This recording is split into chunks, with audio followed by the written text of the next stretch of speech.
Hello, Vaikota Gangamma జాతరకు వెళ్ళిన మొన్న వాళ్ళ ఇంటికి. అక్కడైతే వైకోటలో జాతర ఏమి జరుగుతుంది అసలు.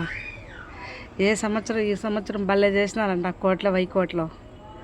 వైకోటకు మేమందరం పోయినాం. మా అత్త వాళ్ళు, మా తమ్ముడు భార్య, పిల్లోళ్ళు అందరం. ఆ అమ్మవారు రాత్రి నైటు 3 గంటలప్పుడు వచ్చింది ఆ వీధిలోకి, మా అన్న వాళ్ళ ఇంటికాడికి. అది చూస్తూ ఉంటే ఆ అమ్మవారిని ఎంత బాగా డెకరేషన్ చేసినారా ఆ గంగమ్మ తల్లిని వల్ల, సూపర్గా చేసినారు.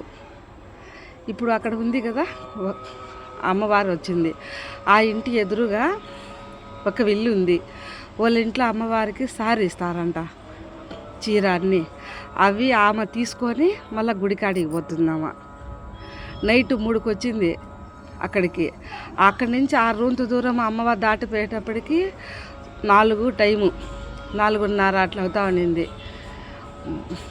అమ్మవారు భలే అలంకరించినారు గంగమ్మ తల్లికి. చాలా బాగుండింది ఆమె జాతరకు. చూస్తూ ఉంటే కన్నుల పండగలాగా ఉండదు ఆమె డెకరేషను, ఆమె చీర అంతా. ఆ గంగమ్మ తల్లి వస్తూ ఉండదు అక్కడికి, ఆ వీధిలో. అవన్నీ వీధులు. ఆ వైకోట చాలా పెద్ద ఊరు అది. ఆ వైకోట సాయంత్రం 10 నుంచి తిరిగి అమ్మవారిని తిప్పితే మరుసటి రోజు పొద్దున్నే 10 అయింది గుడికాడికి అమ్మవారు కూర్చోబెట్టేటప్పటికి ఆ తల్లిని.